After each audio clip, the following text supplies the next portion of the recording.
take a child that hates school and turn them into a lifelong learner? I think that's a great question. It's a great reason for homeschooling.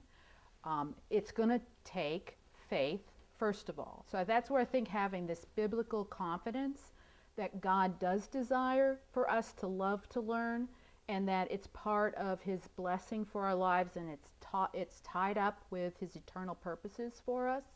And then I think that we begin to pray, Lord, show me how I can make learning engaging for this child. Also, I would be watching your child to see when he most engaged, because we are learning all the time. The issue is kids are not learning what we want them to be learning.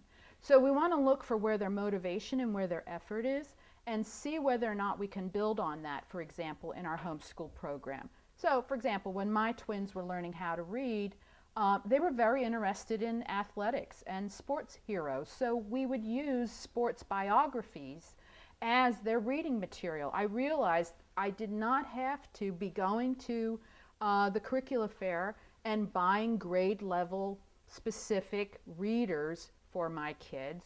I could be looking around and finding things that they were more naturally interested in. I could be going to the library and getting books that they were interested in. If I had a child who was interested in a hobby, for example, my daughter loved to quilt. One of my daughters loved to quilt. So we built quilting into our homeschool program. We could use that for art. We could use that for math, learning how to measure exactly and how to lay out the patterns and organize it. So those would just be a couple tips for helping to engender this love for learning. And in the end, Phyllis, it is a God thing. It's a matter of, Lord, you desire for this kid to get where you want him to be in life. So I'm trusting you that in obedience, as we in obedience as his parents continue to persevere in homeschooling, that you are going to bring the increase, that you're the one who's going to bear the fruit in this child's life. My question to you is, how do you deal with, you have a child who you've homeschooled for, well, at least from second grade to high school, and they have been in traditional school. You are now homeschooling them for the latter part of their life. How do you deal with them not feeling like they're missing out? You know, I have one that's in high school, and she feels like she's missing out on parts of what high school should look like. How do you deal with that? Yeah, I know that can be a tough challenge for us as homeschool moms, because we would give our kids every good thing and more than we can ever afford or find time to do. So homeschooling is not just about opportunities, it's about limitations. And I have learned through the School of Hard Knocks that God is just as much in the limitations that he brings into our families' lives as he is in the blessings. And that's an important lesson for your daughter to learn, that my kids have had to learn, is that homeschooling is not a promised land of it's all about me and my desires and my pleasure and my joy. It's going to be about sacrifice and cost. But I think what we as parents can model and also build faith in our kids for is how God's sovereign plan for their lives can be at work even when they feel there's a lack or they're missing out, or why did my mom and dad do this to us? You know, and other kids don't have to endure this. My sons used to say, are you going to do this to us forever? But I'll give you an example from our own homeschooling experience. My youngest daughter, Kristen, was late in learning how to read. And she really struggled with the embarrassment that came from that. And here's something that her peers seem to be able to do with ease, and we all can take for granted. And here's a child who desires to read, wants to please mom and dad, wants to progress, all of that, but she struggled to read. And I learned about God's purposes and our limitations from Kristen. You know, she got to a place as she came to faith in Jesus Christ in her early adolescent years. She came to see that God placed that limitation in her life so that it would cultivate compassion in her for other kids who struggle to learn. And it's a big reason why she's a teacher today.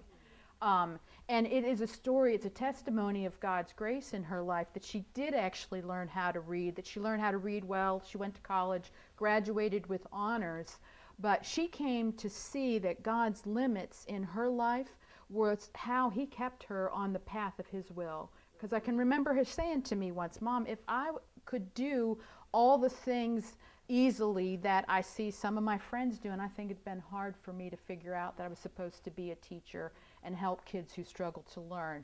But because God brought that limitation into my life, I'm able to hear God's will and also learn how to depend on him. So that has been a really helpful example from our own family life of God's limitations that he brings into our lives as homeschool families. Okay, my question is, I do not currently have a high school homeschool child, but my daughter's going into 7th grade. What do I need to be doing now to prepare her for high school? Okay, that's a great question, and it's never too early to be asking, what should I be doing to prepare my child for high school? And I spent a lot of time talking about this in the Ultimate Guide to Homeschooling Teens, what we want to do during the middle school years. To answer it practically, I think you really want to be building some independent learning skills in your middle school kids, and you're going to have to come alongside her during that season to get her ready for the rigors of high school. So, for example, study skills would be very important. If you're going to start using textbooks in a more integral way in your program, teaching your child how to really study, how to organize her study area, how to organize her subjects that she's learning. She should be working on vocabulary and reading comprehension, I think, are very critical. And I know that I'm an English teacher by training, but I have had folks from a variety of walks of life confirm this. I think a writing intensive program is important.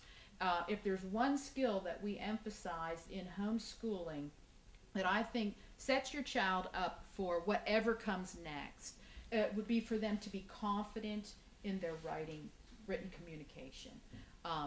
So those are some of the practical things that I think you can be working on. Now, if college is the end game, and that's one of the things I emphasize in the book, The Ultimate Guide to Homeschooling Teens, is we want to be working backwards from whatever is the end game. Opportunity that you feel God might have for your child. Figure out what's the most competitive opportunity that you want your kid to be qualified for, and work backwards from those requirements. As I said earlier, it's like kids learn a lot after you're done homeschooling them. There's a lot of things that my kids realized when they got to college that they needed to know. In fact, my sons would love to do a session on 10 things our mother did to us that you ought not to do to your child. Because there were many things in our homeschool that just didn't get done. But if you focus on teaching your child how to learn, then they're ready for the future. Because who knows what kinds of things we're going to have to learn in the future. So those are just a few of the strategies that I elaborate on more fully in the forthcoming book. Okay, thank you.